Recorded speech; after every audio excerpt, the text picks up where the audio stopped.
The Vikrani were apex predators. Every species in the Galactic Council knew this fundamental truth. With razor-sharp claws that could tear through reinforced steel, fangs designed to crush bone, and a hunting instinct honed over millions of years of evolution, they sat comfortably at the top of the food chain. Their homeworld was a death trap of massive predators, toxic flora, and environmental hazards that would kill most species within hours. So when the human embassy on Vakran Prime requested permission to hire a cultural liaison for their children's education program, the Vikrani High Council had been skeptical. Mia Chen had arrived 3 months ago with nothing but a battered suitcase, an infectious smile, and a library of something she called children's books. She was small by human standards, barely 5.5 feet tall, with dark hair pulled back in a practical ponytail, and warm brown eyes that seemed perpetually amused by something. To the Vikrani, she looked like prey. Soft skin, no claws, blunt teeth. Fragile. The cubs had been terrified of her at first. They've never seen a human before, Ambassador Krelnar had explained, his deep voice rumbling like distant thunder. His silver fur bristled with barely concealed anxiety. Perhaps this was a mistake.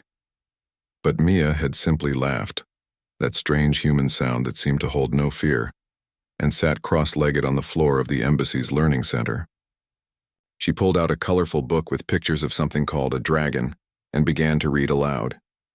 The cubs, 7 of them ranging from 4 to 8 solar cycles old, had watched from behind their parents' legs. Their ear tufts flattened against their skulls, their tails tucked tight. But Mia's voice was soft and melodic, rising and falling with the rhythm of the story. She made sounds for the characters, roars and squeaks and silly voices that made even Ambassador Krelnar's whiskers twitch with suppressed amusement. By the end of that first session, the smallest cub, Rikika, barely 4 cycles old, had crept close enough to see the pictures. Now, 3 months later, the cubs fought over who got to sit closest to Miss Mia during story time. Albert Morrison checked his chronometer for the 3rd time in as many minutes. As the head of human security for the embassy, he took his responsibilities seriously. Perhaps too seriously, according to Mia, who had once told him he needed to loosen up and enjoy the adventure of being on an alien world surrounded by massive predators who could kill us with a sneeze. She had been joking, probably. The evening reading session should have ended an hour ago. Mia was always punctual. It was one of the things he appreciated about her, even if her reckless optimism about their toothy hosts gave him premature gray hairs. He tapped his comm badge. Morrison to Chen. Mia, are you wrapping up? It's past 2100 hours. Silence. He frowned and tried again. Still nothing. His heart rate picked up. Protocol dictated he alert Vikrani security, but something made him hesitate. Mia had been integrating well with the cubs and their families. Creating an incident over a missed check-in could damage the delicate diplomatic progress. He'd just take a quick look himself. The learning center was located in the eastern wing of the embassy compound, a space designed to be welcoming for both human and Vikrani children. Soft lighting, cushioned seating areas, shelves filled with books and learning materials from both worlds. As Albert approached, he noticed the door slightly ajar. His hand instinctively moved to his sidearm. Not that it would do much good against a fully grown Vikrani, but humans were stubborn about their security blankets. He pushed the door open slowly, carefully, ready for anything. What he found made him freeze completely. The room was dimly lit, the overhead lights having automatically shifted to evening mode. In the center of the main reading area, Mia lay curled on her side atop a pile of cushions, a colorful picture book still clutched loosely in one hand. Her chest rose and fell with the deep, even breathing of sleep, but she wasn't alone. 7 Vikrani cubs were arranged around and on top of her in a protective circle. Rikka, the smallest, was curled directly against Mia's stomach, her tiny claws carefully retracted, her purring barely audible. 2 larger cubs flanked Mia's back and front, their bodies forming a living shield. The others were arranged in a loose perimeter, their positions deliberate and instinctive. They were guarding her. Albert's breath caught in his throat.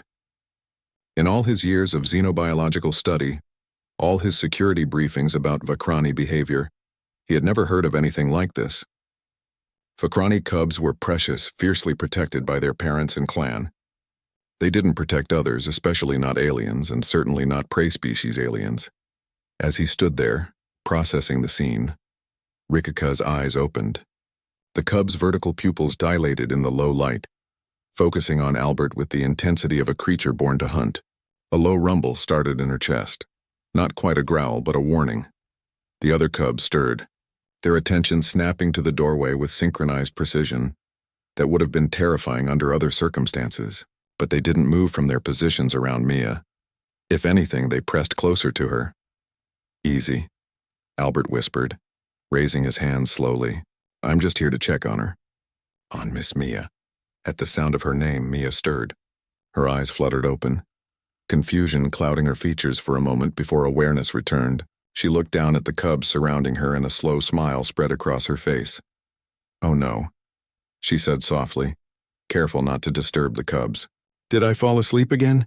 "Albert, I'm so sorry. We were reading the Gruffalo and it's been a long day and they were all so warm and—" "It's fine," Albert interrupted, though his voice came out rougher than he intended. He cleared his throat. "Just, you missed check-in. I was concerned." "Well, as you can see, I'm very well protected." Mia gently stroked Rikika's head and the cubs' purring intensified.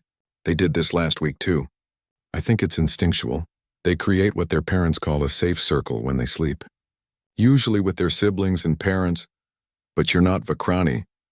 "No," Mia agreed, her smile turning thoughtful. "But maybe that doesn't matter as much as we thought it did." The sound of heavy footsteps made them both turn. Ambassador Krelnar appeared in the doorway, his massive frame filling the entrance. His silver fur was immaculately groomed, his formal diplomatic sash indicating he'd come directly from an evening council session. His yellow eyes widened as he took in the scene. Behind him, other Vakrani adults appeared, the cubs' parents, their expressions unreadable by human standards but their body language radiating shock. "Ambassador?" Albert began, stepping protectively closer to Mia. A laughably inadequate gesture, but instinct nonetheless. "This isn't—" Krelnar raised a clawed hand, silencing him. The ambassador approached slowly, his movements careful and deliberate. He knelt beside the pile of cubs and humans, his massive head tilting as he studied the scene. When he finally spoke, his voice carried a weight of emotion that Albert's translator struggled to convey. "In all our history," Krelnar said quietly, "cubs only form the safe circle with those they trust completely, those they consider family." His gaze met Mia's, and something like wonder flickered in his eyes. "We thought humans were prey, soft, vulnerable. We worried about letting you near our young." "And now?" Mia asked gently.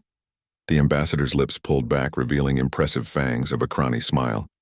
"Now we understand. Humans are not prey. You are something far more remarkable." He gestured to the cubs, who had finally begun to stir and separate from their protective formation around Mia. "You are Pack." One of the parents, Rikika's mother, a scarred warrior named Shalra, stepped forward. She touched her forehead to Mia's, a gesture of deep respect among Vakrani. "You have given our children something precious. Stories, yes, but also the understanding that strength comes in many forms, that gentleness is not weakness." Mia's eyes glistened with unshed tears. "They've given me something precious too. Trust, acceptance. I've never felt so honored." As the cubs were gently roused and led home by their parents, each one stopped to nuzzle Mia or press their foreheads to hers. Rikika was last, clinging to Mia's hand with tiny claws carefully sheathed. "Tomorrow, Miss Mia?" the cub asked, her voice high and hopeful. "More stories?" "Tomorrow," Mia promised. "I brought a new one about a very hungry caterpillar." After the Vakrani had departed, Albert helped Mia gather the scattered books and cushions. They worked in companionable silence for a few minutes before he finally spoke. "That was either the bravest or most foolish thing I've ever witnessed," he said. "I'm still not sure which." Mia laughed, that fearless human sound. "Maybe it's both. Maybe that's what being human is, being brave enough to be a little foolish. To trust when logic says we shouldn't. To believe that connection matters more than claws or fangs or any physical advantage. They could have hurt you. But they didn't. And they never would." She placed the last book on the shelf and turned to face him. "Do you know what the real story is here, Albert? It's not that a human fell asleep with predator cubs. It's that the cubs chose to protect something small and vulnerable instead of seeing it as prey. We didn't change them. We gave them permission to be what they always could have been. As they walked back through the embassy corridors, Albert found himself thinking about her words. The galaxy had always divided species into simple categories: predator and prey, strong and weak, dangerous and safe. But humanity had